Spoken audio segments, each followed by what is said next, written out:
Сайн байцгаана уу залуусаа, чи бэлгэн мэдчилж байна. Доминикийг формд оруулцгаа гэдэг зурлалынхаа дараах видеог төлөвлөж байна. Энэ удаагийн видеогоор та бүхэндээ Доминик хөлний булчингийн дасгалуудаа хийхдээ ямар дасгалуудыг хийдгийг товч тайлбарлая гэж бодлоо. Доминик хөлнийхөө булчингийн дасгалынхаа хамгийн эхлээд бэлтгэлээ эхлэхээс өмнө 5-аас 10 минут хөнгөнгүүлж булчингаа халаадаг. Залгуулад 2-5 минут сонголтын дасгалууд хийж булчингаа үнэхээр халааж бэлтгэл хийхэд бэлэн болгодог. Тэгээд хамгийн эхлээд хийдэг дасгал нь болохоор хөлний дөрвөн толгойд гэж ярьдаг, quadriceps гэж ярьдаг. Хөлний уртлын гуйны том булчинг эхлэж ажиллаж эхэлдэг. Үүнийг хийхдээ хөл тэнэлгэх төхөөрөмжлөөр суугаад хөл тэнэлгэх дасгалыг хийдэг.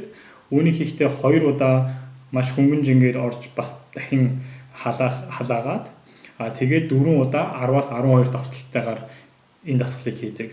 Яагаад хөлнийхөө булчингийн дасгалуудыг хийхээ өмнө сайн халаах шаардлагатай байдаг вэ гэхээр ерөнхийдөө хөлний булчин хүний биеийн хамгийн том булчингуудад ордог болохоор хүч ихтэй.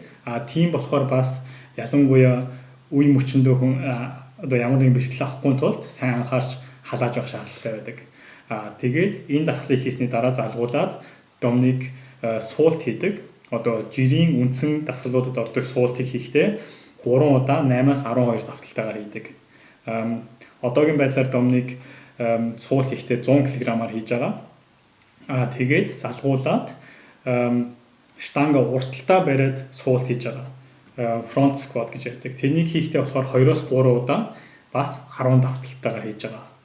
За ингэхээр ерөөсөө хөлний гуйны уртлын булчингууд бол нэлээд сайн ачаалаа авсан гэсэн үг. Тэгээд залгуулад хамгийн сүүлд нь хөл жилт гэж төхөөрөмжөөр сууж байгаа жилдэг тэр дасгалыг бас 3 удаа 10 давталтайгаар хийж байгаа.